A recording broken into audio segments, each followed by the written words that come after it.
Hey there, sports history fans. This is John Bozica from the PFRA podcast. Are you looking for that perfect, unique gift for your sports-loving child or grandchild? Or as you'll find out, it's great for parents and grandparents as well. Well, I'll tell you what, you're in luck, because this episode is brought to you by Racket, the ultimate device for the ultimate fan. It's perfect for any time you need to make some noise.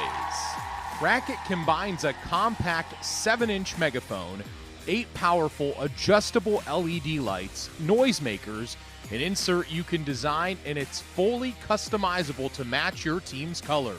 The coolest thing about this product is the founder. J.J. Abram was the ultimate cheer dad, following his daughter's cheer group around the country.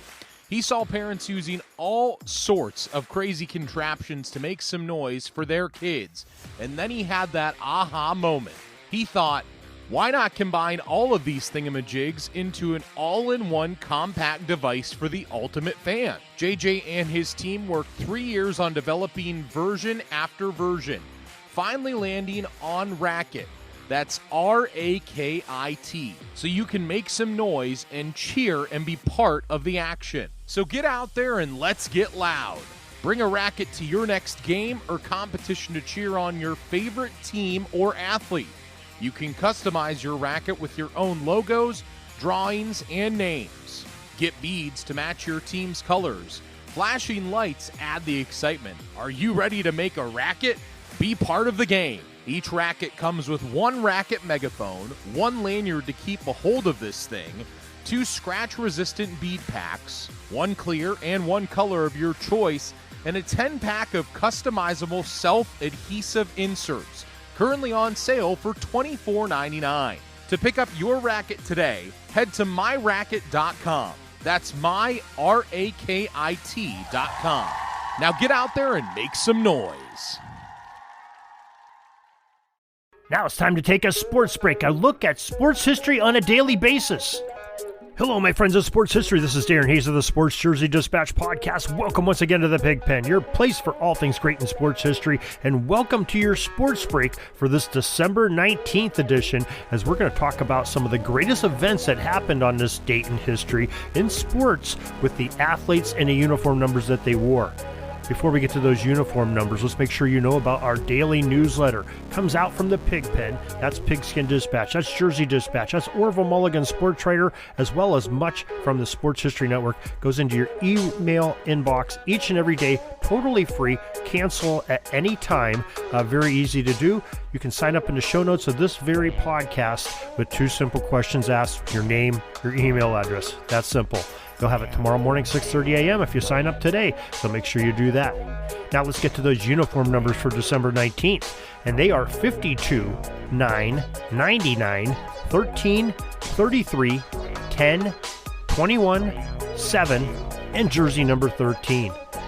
We're going to talk a little bit about ice hockey history, professional ranks, and some amateur to start off here. And December 19th, 1904 takes us to an amazing story. It's the Dawson City Nuggets hockey team's challenge to Lord Stanley's Cups in the midst of the 1904 season was accepted by the Ottawa Silver Seven, the defending champions from the year prior. Now, back prior to the 1926 season's cup control by the National Hockey League, any club in Canada playing hockey could challenge for the trophy. The thing was that Dawson City was located in the middle of the Yukon territory of the Klondike, some 4,000 miles away from Ottawa. Matter of fact, this is the longest distance that any team had to travel to go play in the Stanley Cup Finals. It was on this day, December 19th, in a frigid Klondike day, that the team began its legendary 9-day trek to Seattle to catch a train to Ottawa to play in the Stanley Cup game on January 13th. Now, to get to Ottawa ice, the Nuggets had to travel by bicycle, dog sled, dingy railroad coach, boat, and in the last vehicle mode, the transcontinental rail. The travel ended with the Silver Seven besting the Nuggets, though, finishing with a 23-2 embarrassing loss by Dawson City. They did, however, play a 23-game exhibition tour on the return ride home, winning 13 of those games to at least recoup some of their pride that they lost when that shellacking by the Ottawa Silver Seven. We got some great photos, both of the Ottawa Silver Seven and the Dawson City Nuggets of that year on JerseyDispatch.com for this December 19th numbers that I think you'll really enjoy. Now, more hockey news. December 19th, 1917, the first National Hockey League game played on artificial ice in Toronto. And actually, it wasn't really the National Hockey League, but it was professional hockey at the time. In December 19th, 1917, the Quebec Bulldogs played their first professional hockey game. And December 19th, 1947, it was the NFL Draft of 1948. And Harry Gilmer, number 52 from the University of Alabama, ended up becoming the first pick by the Washington Redskins in that draft. 1974 and the 19th of December. It was number 9, Dave Kryskow, scored the Washington Capitals' first ever NHL shorthanded goal for the franchise. December 19th, 1984, Edmonton's number 99, Wayne Gretzky, at 23 years old, became the 18th and the youngest by far NHL skater to score 1,000 points in his National Hockey League career. December 19th, 1987, the National Hockey League Boston Bruins, number 13, Ken Lensman, and the St. Louis Blues, number 9, Doug Gilmour, set a record for the fastest 2 goals in league history in a game. They scored 2 seconds apart. How's that for some excitement?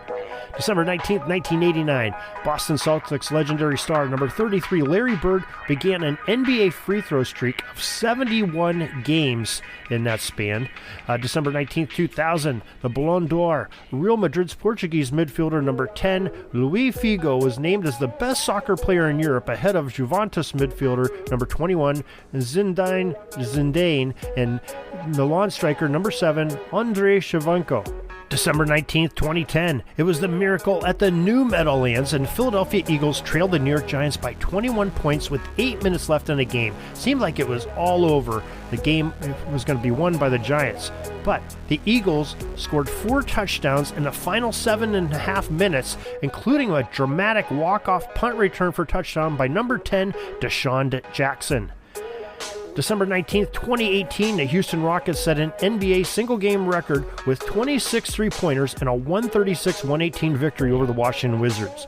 8 players hit from deep as the Rockets shot 26 of 55. That's over 47% from beyond the arc. And number 13, James Harden, led the scoring surge, shooting 6 of 11 from behind that three-point arc to really set the Nets on fire in that game. And what a player he is, and what great athletes we're talking about. A lot of NBA, a lot of National Hockey League play, and some amateur hockey, and a little bit of football in there too. So just a tremendous day this December 19th was in sports history. Hope you enjoyed it. Hope you enjoy talking and listening to us each and every day. We'd love to have your feedback. pigskindispatch@gmail.com. And till tomorrow, everybody, have a great sports history day.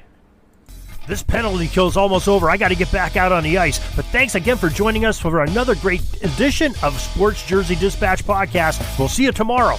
We invite you to check out our websites, JerseyDispatch.com and PigskinDispatch.com. Not only see the daily sports history, but to experience the preservation of great events and people that play the games. Find us on Pigskin Dispatch. It's also on social media outlets of Facebook, Twitter, Instagram, and don't forget the Pigskin Dispatch YouTube channel. You get all your daily sports history.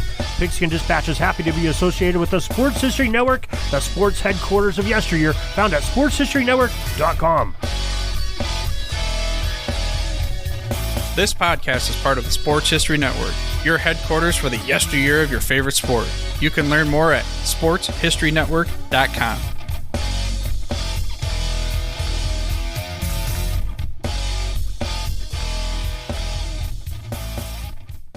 Hey there, sports history fan. This is Arnie Chapman, aka the Football History Dude, and I hope that you enjoyed this recent episode presented by the Sports History Network and were able to learn some good old-fashioned sports history knowledge nuggets.